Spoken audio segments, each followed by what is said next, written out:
Hello children, how are you? I hope you understood the previous session of this chapter. So today we are going further. We are going to start with program and programming languages. Dear children, as I told you earlier that how to create an algorithm or a flowchart. So if you have to solve a problem, first you have to create a algorithm, then convert it into a flowchart, and after that flowchart will be converted into a program in a computer language, that is programming language. So after that, when you will create a program, then you can solve your problem easily. So let us study about it now. Dear children, let us start with computer language. Computer cannot understand our language. That's why we have to give instruction in machine language, the language which is also known as binary language. You know that the binary language consists 0 and 1 only. That means it's very difficult for us or the programmers to write the programming in only these two digits. That's why so many other languages are developed to write the program.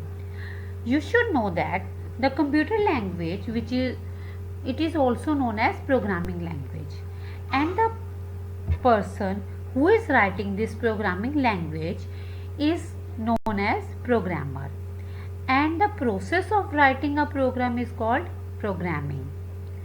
But the language which we are writing, that is not machine language. So but the computer understands only machine language. That's why we need few software programs that will convert our language into computer language. Here you can see the different categories of computer languages. Computer languages can be classified into two major categories: low level languages, that is LLL, and high level language, that is HLL. Low level language consists machine language and assembly language, and high level language consists procedural language, non-procedural language, and natural language. Now we will discuss all these one by one. Children, here we have a flowchart diagram which is showing you the computer languages according to generations. In first generation language, machine language was used. In second generation, assembly language. In third generation, procedural language.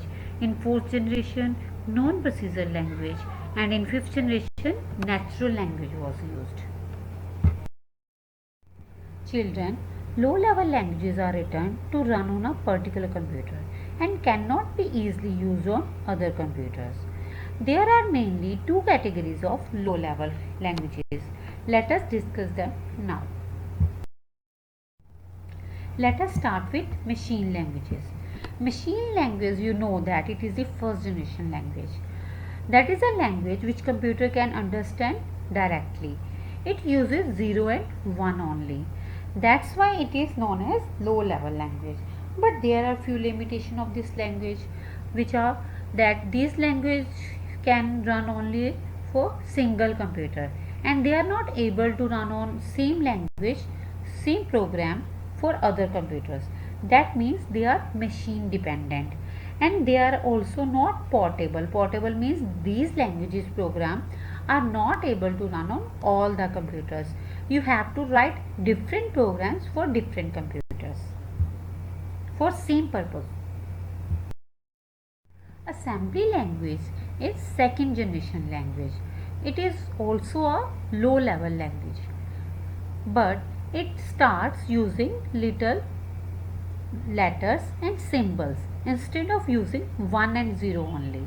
The programs which are written in assembly language uses short sequence of letters which were called as mnemonic codes, like add, ADD for addition, CMP for comparison, LDA for loading, and MUL for multiplying. It means little syntax which are using for the particular functions. And assembly language program should be converted into machine language by the assemblers. These assemblers are the software programs which converts assembly language program, which is a source program, into machine language that computer can understand it properly. Children, let us move to high level languages. High level languages are the instructions which are almost similar to our language, or we can say they are user friendly language and resemble to our language. They are like English only. We can easily understood them and they are easy to learn also, but the computer cannot understand it.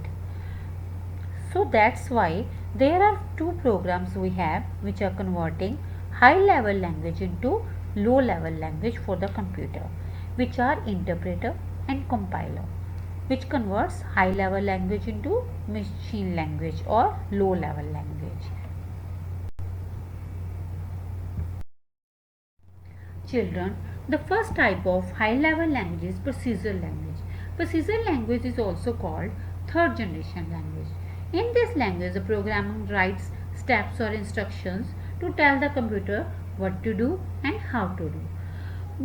This language uses English words which are easy to write and easy to understand and learn. For example, add for addition, print for printing, and that language also use few arithmetic operators like multiplication and addition also. Third generation languages are also called source program, but those source programs should be converted into machine language. That means the computer can understand it easily. But to convert that source program into machine level language, we need compiler or interpreter programs. And we have the examples of this language like C, Basic, COBOL, Fortran. These are the examples of third generation language. Children, let us move to non-procedural language. A non-procedural language is also called fourth generation language. In this language, the programmer only specifies what to do and how it will do, the computer does itself. It uses English like statements, but the user which are not so familiar with the programming languages are also able to write programs in fourth generation language. It is also called source program, but it must be translated into machine language with the help of compiler or interpreter. Basic, Visual Basic, Java, these are the examples of fourth generation language. The next we have, that is natural language. It is also fifth generation language. This is a language in which we can use the query language, that we are asking the computer to do some task in human speech, and natural languages are often associated with expert system and artificial intelligence. These systems are popular in medical field. And the last topic of this chapter is language processor. Language processor is a software that converts source program into machine language. I told you earlier also that we need a program which converts the high level language or assembly language into machine level language that can computer understand it easily. So we have the compilers and interpreters which converts the high level language or assembly language into machine language.